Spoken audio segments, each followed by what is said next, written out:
Hola y bienvenidos a un nuevo vídeo de esta guía de Webpack. En este vídeo os quiero enseñar a crear el archivo de configuración de Webpack, os quiero explicar qué es Babel, por qué nos hace falta y cómo instalarlo, y también os quiero hablar de la terminología que utiliza Webpack para que sepáis lo que estáis haciendo en todo momento. Pero antes de empezar me gustaría decirte que si este es el primer vídeo que ves de mi canal, este es un canal dedicado por entero a desarrollo web donde siempre intentamos utilizar las mejores prácticas y estamos respaldados por la documentación oficial. Si tienes algún tipo de duda o algo que quieras comentarme, estoy todos los días en Twitch, de lunes a viernes, y te puedes unir de forma completamente gratuita a mi comunidad de Discord. Y ahora que ya sabéis quién soy y lo que vamos a hacer, vamos a empezar con el vídeo. Para esta clase yo he creado la carpeta 3 config Babel y vosotros la podéis llamar como queráis. Lo único que tenéis que recordar es no utilizar ni mayúsculas ni espacios en blanco, ni símbolos raros tampoco. Utilizad nombres sencillos en minúsculas y sin espacios, porque si no vais a tener ciertos errores que no os van a dejar continuar con el vídeo. Una vez que ya tenemos la carpeta creada, también es muy importante que recordéis que en la terminal os tenéis que mover a esa carpeta en concreto. Vamos a poner cd 3, le doy al tabulador y ya me encuentra la carpeta. Le damos a intro y una vez que estamos dentro, vamos a crear nuestro archivo package.json para poder empezar a instalar cosas. Vamos a poner npm init-y.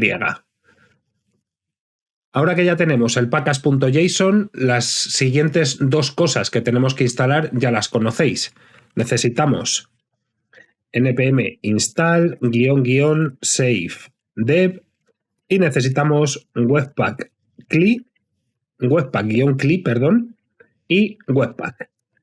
Esto es algo que vamos a hacer en cada carpeta, pero una vez que sepáis cómo funciona Webpack y os acostumbréis a usarlo, esto es algo que se va a hacer una sola vez y después lo reutilizaremos.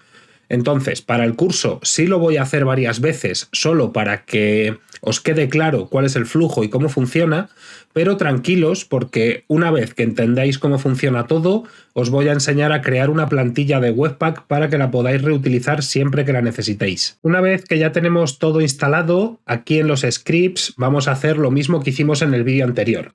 Vamos a crear el comando build y como opción le vamos a dar Webpack. Si esto lo dejamos así y ahora intentamos ejecutar npm run build, vamos a tener un error que ya sabéis por qué es.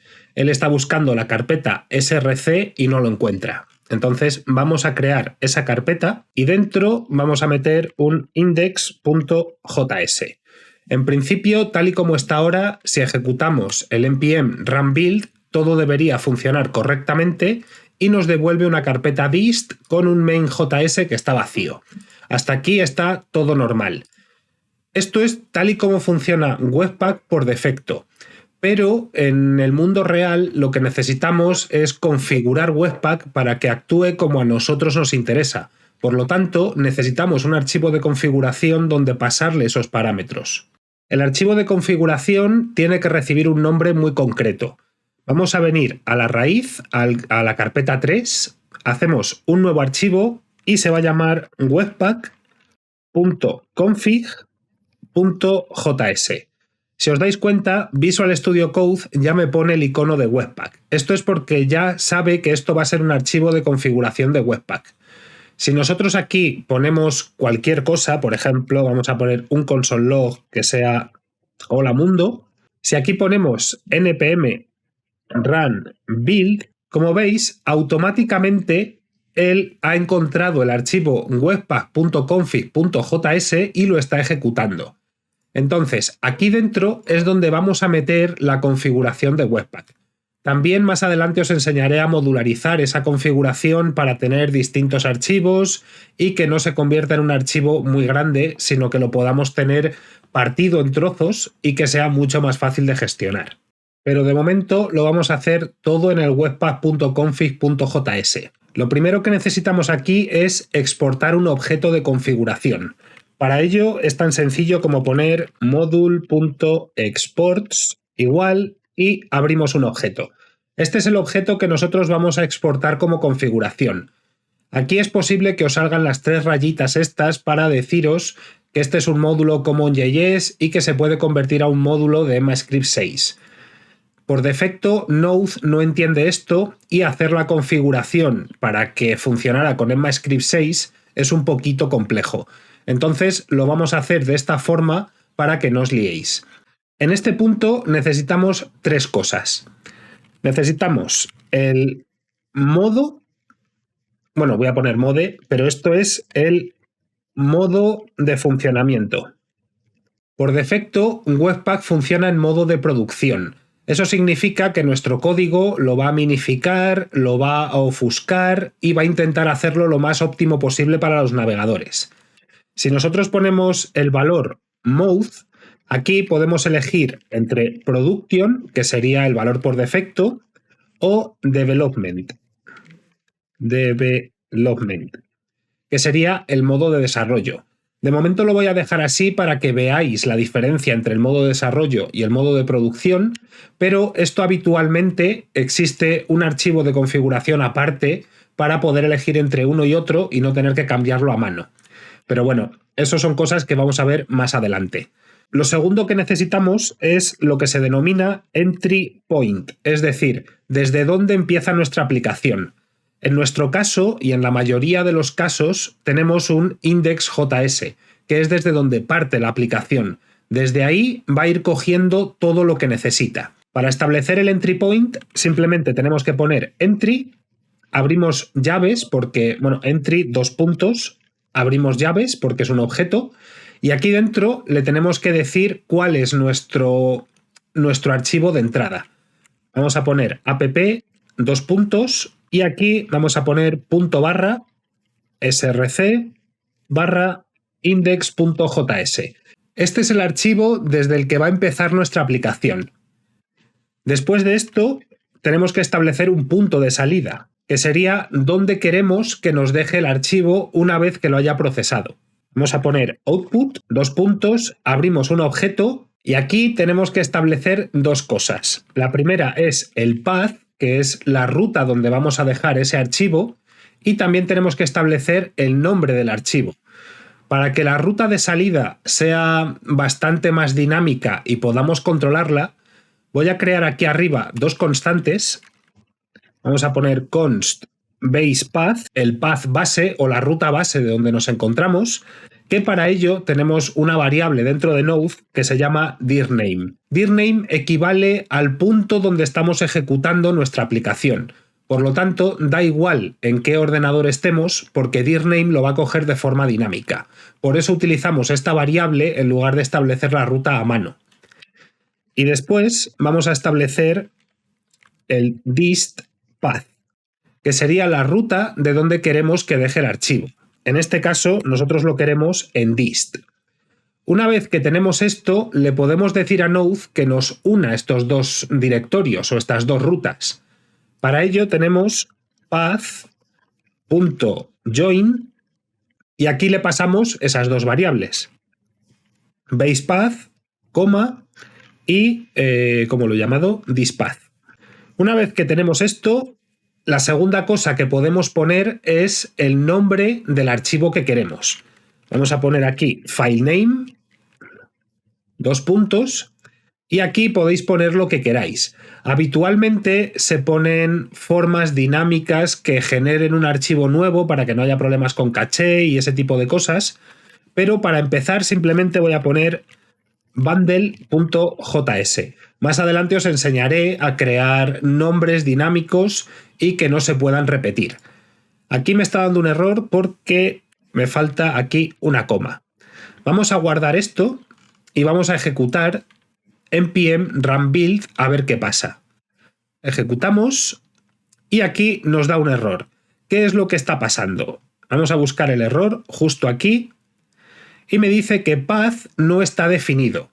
Yo aquí estoy utilizando path.join, pero Node por defecto no sabe qué es path. Entonces vamos a decirle que utilice el módulo de path.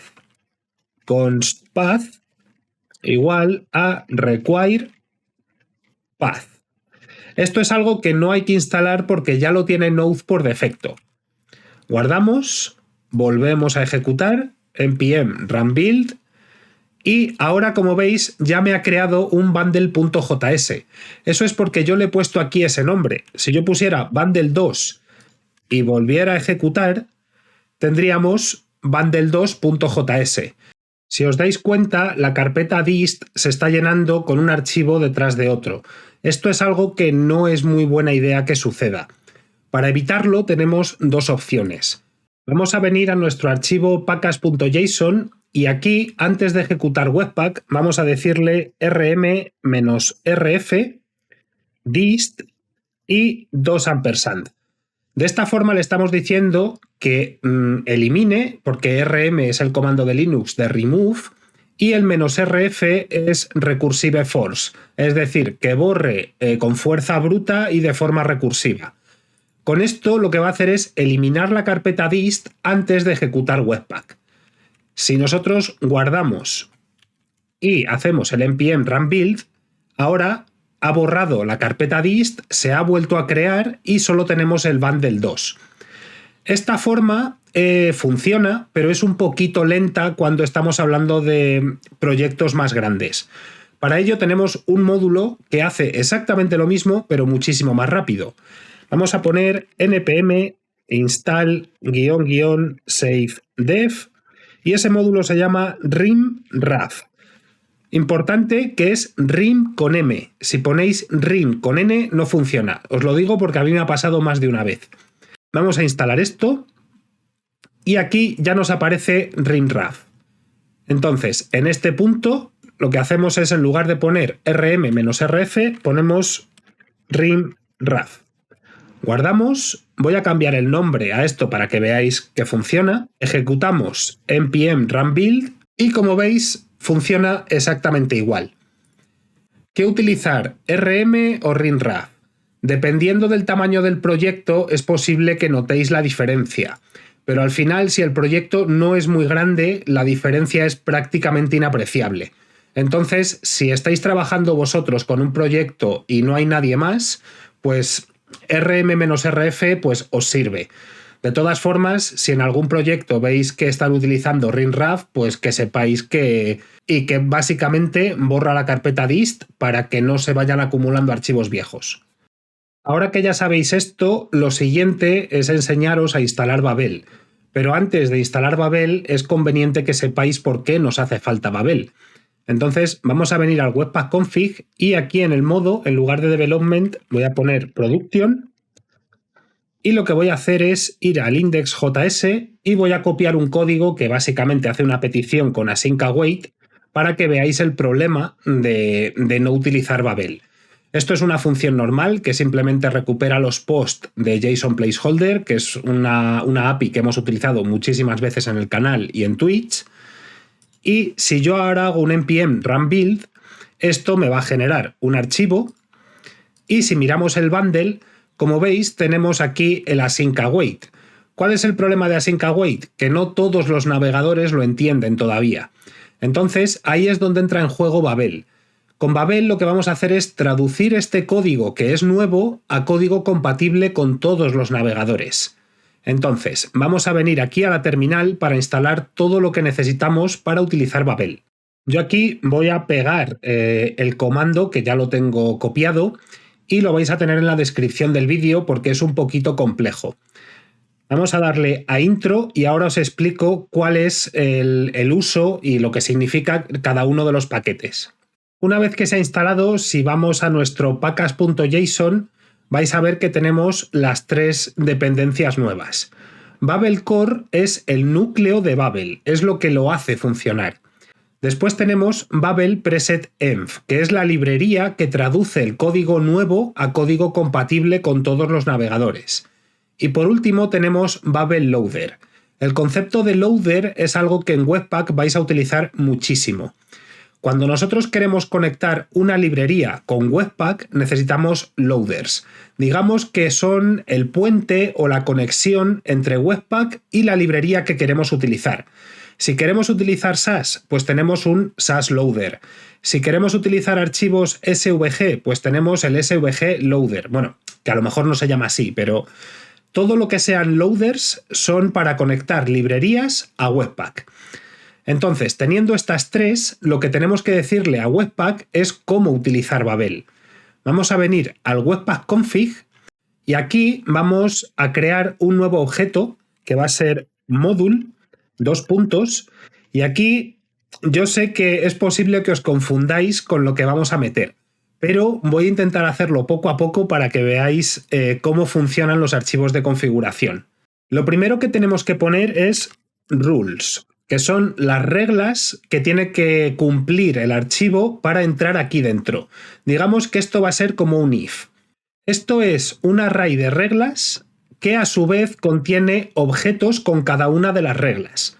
¿Vale? Es un poco confuso al principio, pero esto lo vais a escribir varias veces y os va a quedar muy claro. Si ahora mismo os choca, no os preocupéis porque es normal, al principio confunde.